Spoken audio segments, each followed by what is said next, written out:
Hello, my name is Jane Kennedy, and I live in St. Paul, Minnesota.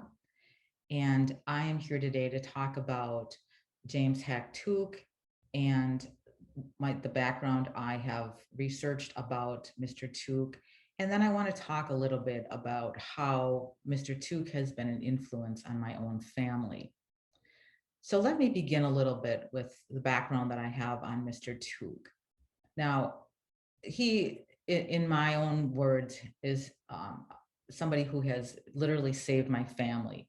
And that is why I have decided to do research on Mr. Tuke and find out what I could so that I can not only understand what he has done for my family, but also help other families, other descendants here in the United States understand what he has done for so many people that are living here that have been saved because of him. So my understanding of Mr. Tuke is that he was he was born in York, England, and at a very young age of age 9, he lost his mother. His mother died and left a family of about 12 children to live without a mother, basically. Early in Mr. Tuke's life, he contracted typhoid fever. And so he was not totally healthy all his life. And he later became even more sick as he contracted other diseases from working with people that were infected with fever. But Mr. Tuke was a member, his family was the Society of Friends. He was a Quaker, and he was brought up to help other people. And he learned this from his dad, obviously, his mother to some extent. And you can see that how his religion really played an important part in his life throughout his life. Now, he, again, I mentioned he was one of 12 children in the family. And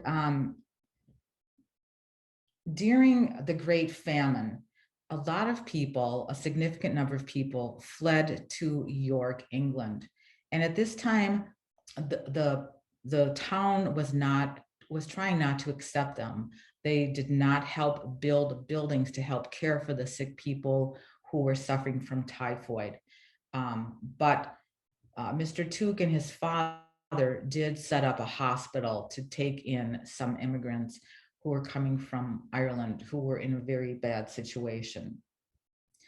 Now, in 1846, let's just take a look at the area of Belmullet, the Belmullet region in Ireland, which is in the way northwest corner of the country, which happens to be where my family is from.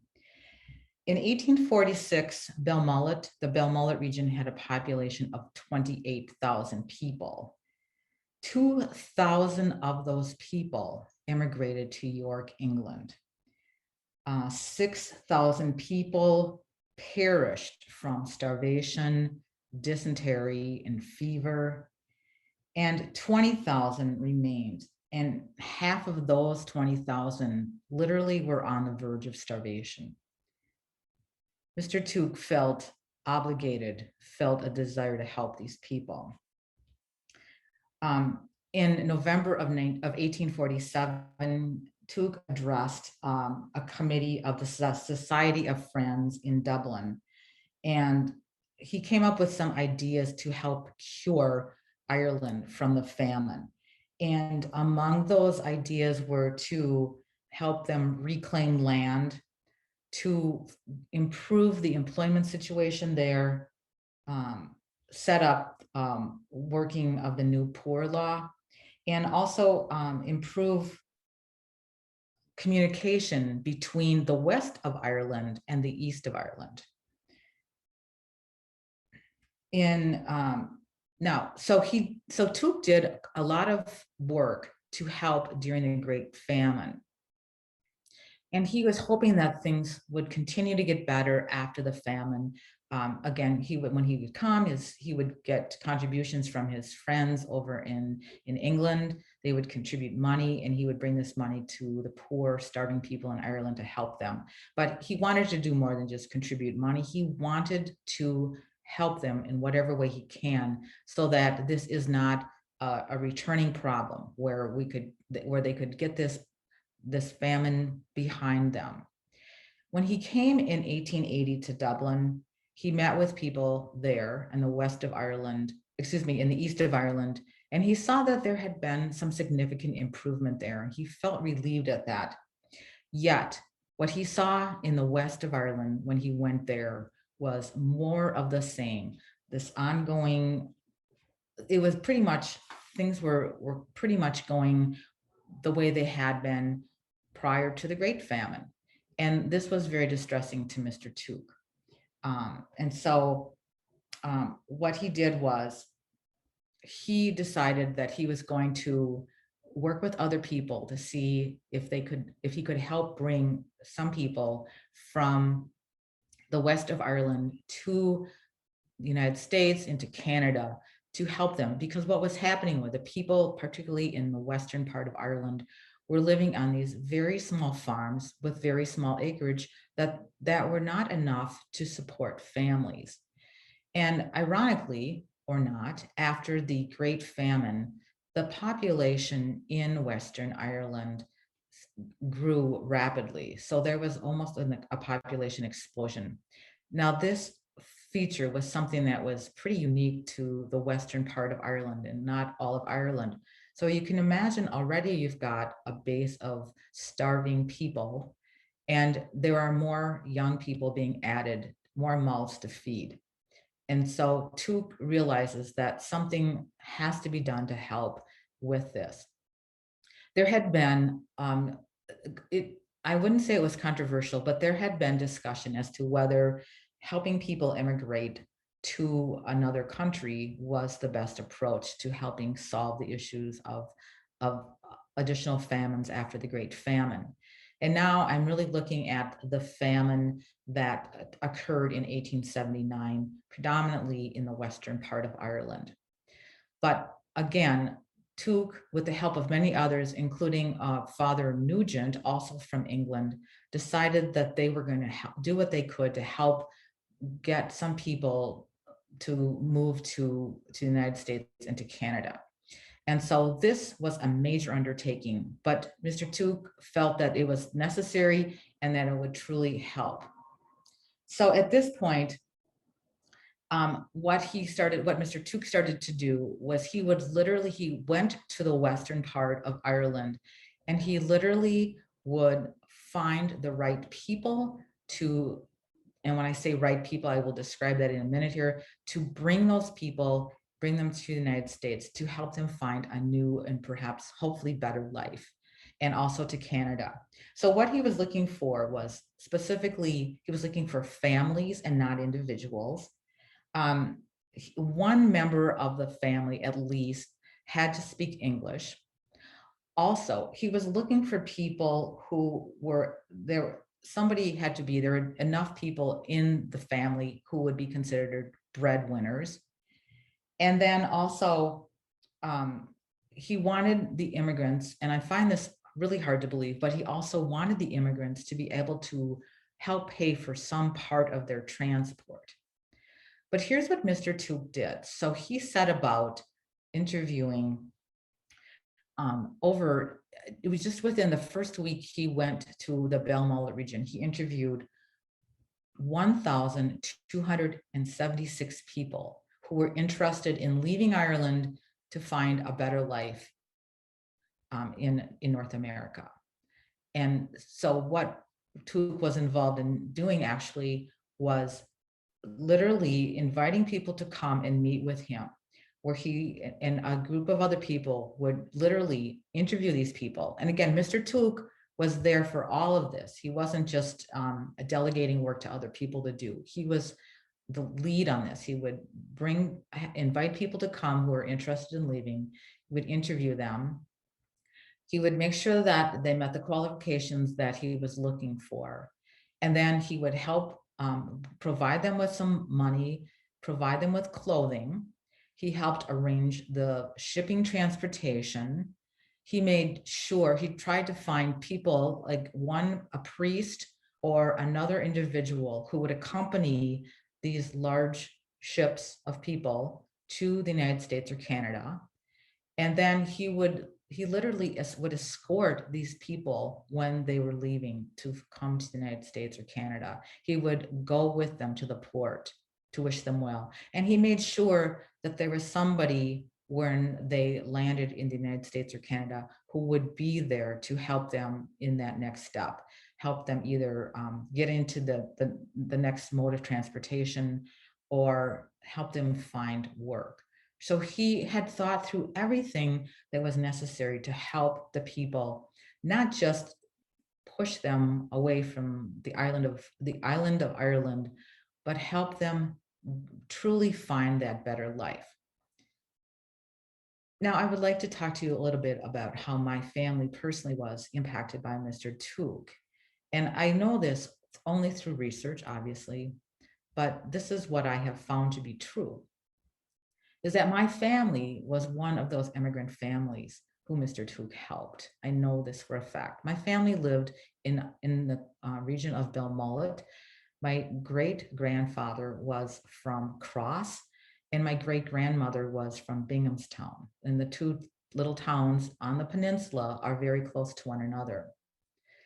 So my family was farming family, and they were chosen to come to the United States to seek a better life. There were a number of children in my great grandfather's family. Now my family left on May 26th in 1883, and they left from the southern tip of the peninsula, Ely Bay. And from there, they took a small dinghy out to the large boat called the Austrian. There were 356 families or family members on board the Austrian. And I'm assuming the weather was good weather for sailing, but when they left on May 26th of that year, 1883, and they arrived on June 7th. Now, my family at that time consisted of my great grandmother and great grandfather, who were both 30 years old. At that time, they had 4 children. My grandfather was the oldest. His name was Martin, and he was age 8. Martin had a brother, age 6, named Patrick. And then there was Annie, who was 4. And then the youngest was a daughter named Sabina, who was 2. So my great grandparents came over at the age of 30 with 4 children. They landed in Boston, Massachusetts, again on June 7th, 1883. And from there, I don't have all of the details, but in researching others who have come to the Midwest United States, specifically a group of people from the Connemara region, my assumption is that my family, after they arrived in Boston, took a train from Boston to Western Wisconsin, which is the neighboring state of Minnesota. My family then settled in Western Wisconsin. They settled in 2 towns in Western Wisconsin. One was called Erin Prairie, and the other was called Emerald. And you better believe they were very Irish little communities in Wisconsin. And if you look at a plat of the land back in the late 1890, the early 1900s, and you look at the members of the people who were on the ship, the Austrian, with my family, you'll see that their neighbors in Wisconsin are the same people that were on that boat with them when they left Ireland. So they stayed together. They had that community support from one another, which had to be so important for my family. Now, eventually, my family in the 1930s, you've obviously are aware of the Great Depression that happened here in the United States. My family lost their farm in the early 1930s. And then at that point, they proceeded to come to Minnesota, to St. Paul, Minnesota. I am probably about 45 minutes away from where my great grandmother and great grandfather are buried. They're buried in a little cemetery in Erin Prairie called St. Patrick's Church Cemetery. And it brings me comfort to be able to go there and visit with them. Now, I cannot find exactly where my great grandfather is buried. There is no marker that indicates where he's buried. But my grandmother died in 1890. So she was not living very long here in the United States. She lived here 7 years. But she has a large obelisk monument with her name on it. And it says that she came from County Mayo, the year of her birth, the year of her death, and her name. And she too is still among the very people that she came over with on that boat so long ago in that cemetery in Western Wisconsin. Because if you walk through the graveyard, if you walk through the cemetery, you'll see the same names of people who are on that ship, who are now buried with my grandmother, my great grandmother, my great grandfather in that very cemetery. So that is the story really of my family and how Mr. Tuke helped my family come here. And I've said this many times. After I've done my research, I firmly believe that if it was not for Mr. Tuke and the generosity that he shared with so many people from Ireland who were starving, who were part of that famine of 1879, and certainly the Great Famine, my family would not have survived.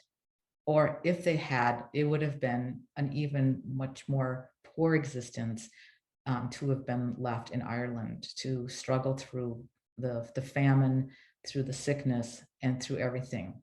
So I am very grateful to Mr. Tuke for what he did, for having the generosity of helping my family. And I will always personally work to help do what I can to eliminate poverty and famine here in this country because um, it's very touching. It's just the whole story of the Irish people suffering from the famine and how it's impacted, how the ripple effect has continued to impact the descendants here in the United States, in Canada, and throughout the world. Thank you very much for your time.